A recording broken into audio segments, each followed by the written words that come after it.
the United States, like 250 feet below sea level, something like that. Yeah, that was just unreal there.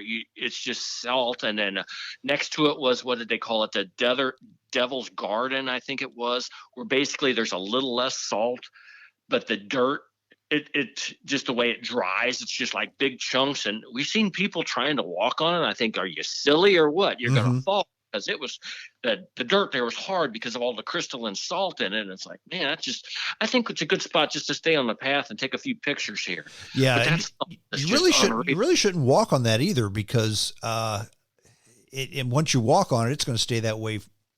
Well, for our lifetime anyway, because the desert just doesn't take a lot of time it doesn't heal itself. There's the devil's cornfield. There's the devil's golf course. There's Devil's Golf. Is that what it was? That's it. Devil's Golf Mm-hmm, Course. mm-hmm. A lot of Yeah, stuff is named Devil in the world. I guess if you don't like it, you call it the devil. yeah. Well, and it's Death Valley is hot as hell, so that's where the devil lives, right? Yeah, Exactly. That golf course is near there's a certain type of Shoshone Indian reservation that's close to there. And Oh, real. yeah, and it's in fact, the Indians, they live there forever. They still stay there, but it's not a reservation like I would think. I drove into it one time, and it's like about 10 mobile homes. Okay, so that's what it is right now. And most of the folks that live there, they work at Furnace Creek or the Panama Springs Resort or they work in some of the tourist places. That's how they make a living.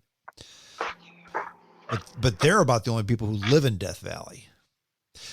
Did you stay in Death Valley, or did you stay outside of Death Valley for the day? We stayed outside of Death Valley in, oh gosh, what was the name of the little town? Maybe Ba- Beatty, maybe. Beatty, yeah. Okay.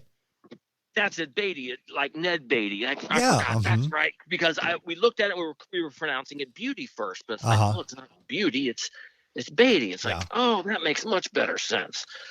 Yeah. Had to look at her. Beatty's a nice town. I mean, they've got casinos there. It's a real town. There's a hotel. I can't think of the name of it. The Atomic Inn, I think. It's got a picture of an alien on it.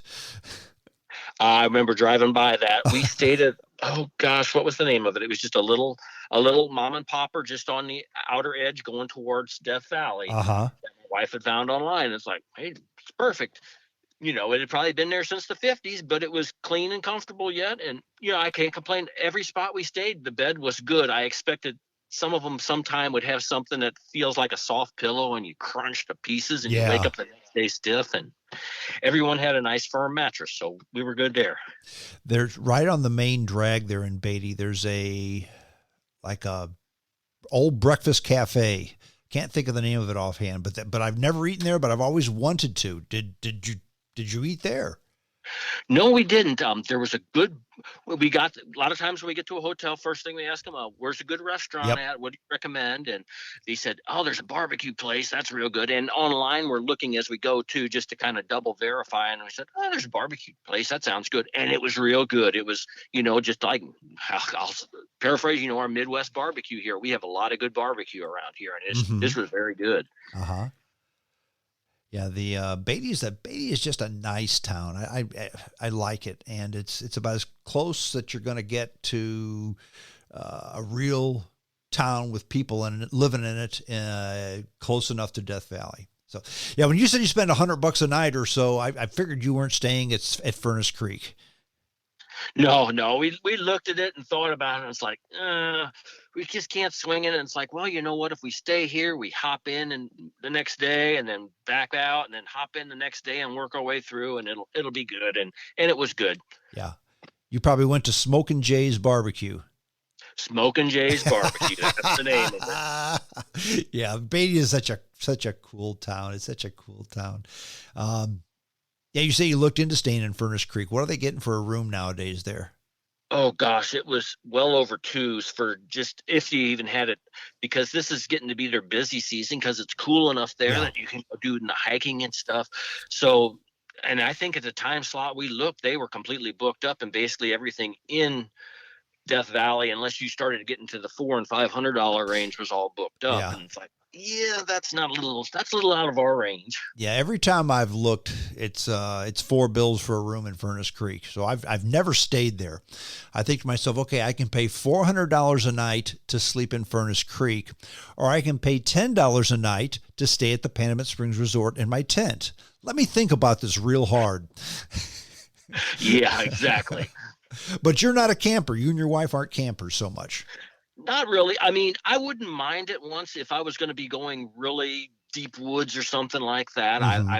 I would do it. I could, I'd just take me a nice air mattress along. Maybe not the big blow up ones, but something comfortable like that. And yeah, I'd wake up a little stiff the next morning, but after 20 minutes of hiking again, I'd be back to loose as normal. Yeah, that's generally how it is for me. I've got I don't know what they call it, like an air pad. Okay, it's about an inch thick, and it rolls up into a little ball maybe that's 8 inches long by about 5 inches in diameter, and it travels real well. But you just blow it up, and it takes the sting out of the dirt, and it's not a mattress, but takes the sting out of the dirt, and it travels easy. And I wake up, and yeah, I have trouble moving at first, but you fill up the coffee pot, you get the percolator going, and you stretch around, you use the toilet, and life is good. Pretty soon, you're back to normal.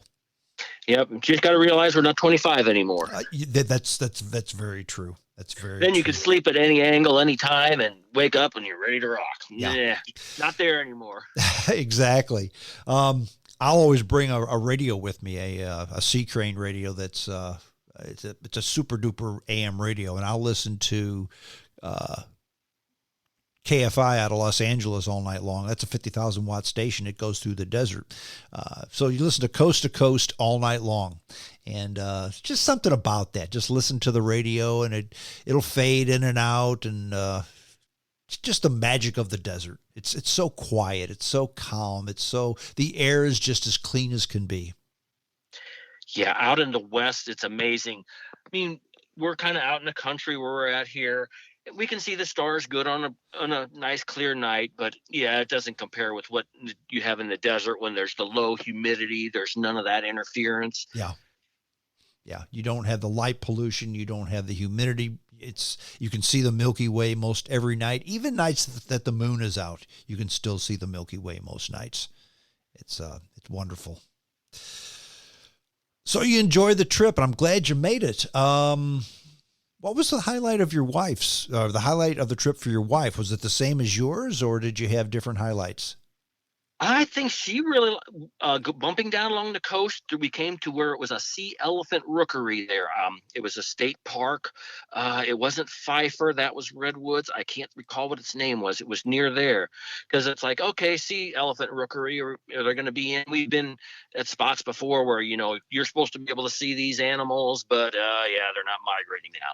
Well, this was just when the big bulls and the cows are starting to come in, and the sea elephant is it's kind of a big, ugly, gross animal, but it's just cool as all get out to watch when it was on the beach there. Yeah, you've got both still pictures and video of them on your Facebook page.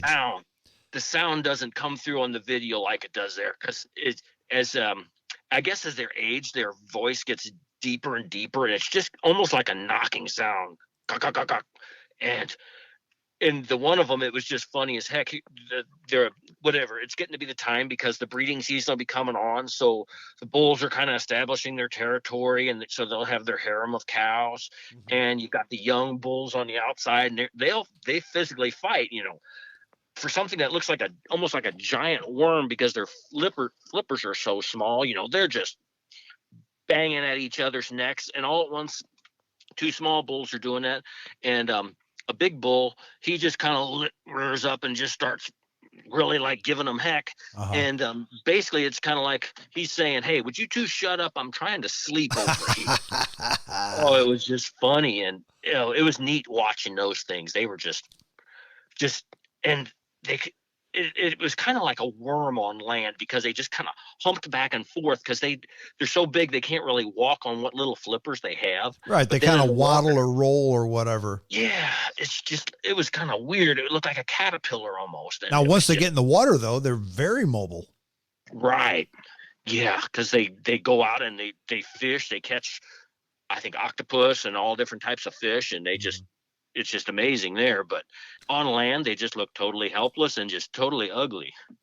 Excuse me. My motto is always, and we've talked about this before, you need to have the adventure of a lifetime at least 3 times a year.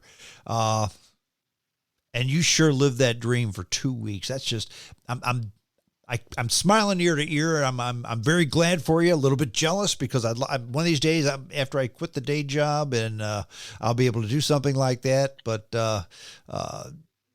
you retired young enough where you're able to do that.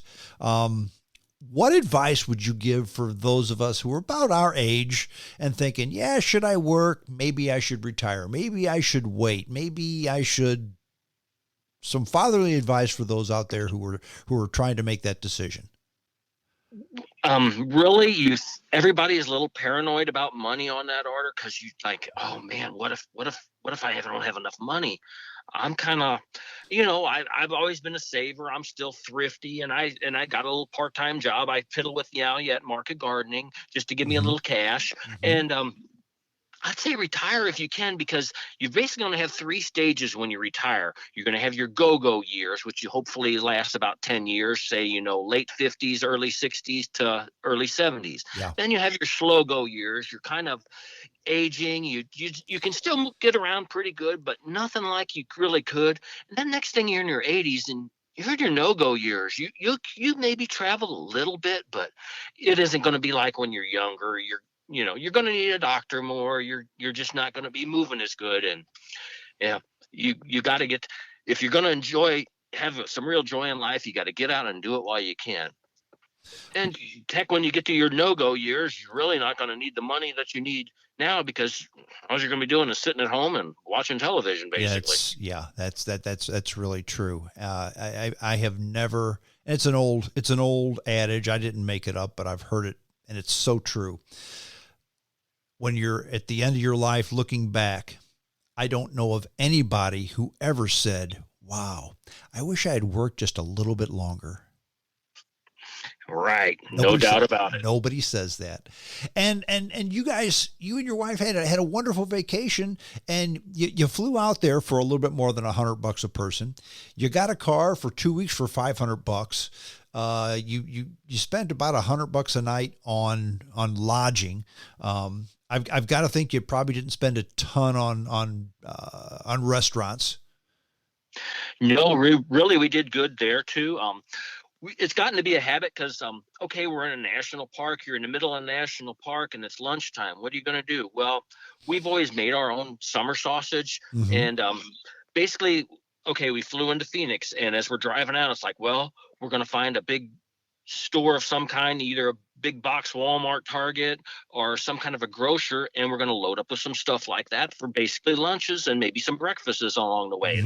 We'll grab a quick bagel, or she had actually made some zucchini bread. We had several loaves of that along that we ate, just little mini loaves, and it works like a champ because we're going to be backpacking, and next thing, we'll throw some stuff in the backpack. I always took the backpack along with 3 or 4 waters in it, and just because you never know when you're out there, and if things go wrong, you never know, you might be hung out there overnight, so at least you're not dying of dehydration or starvation completely.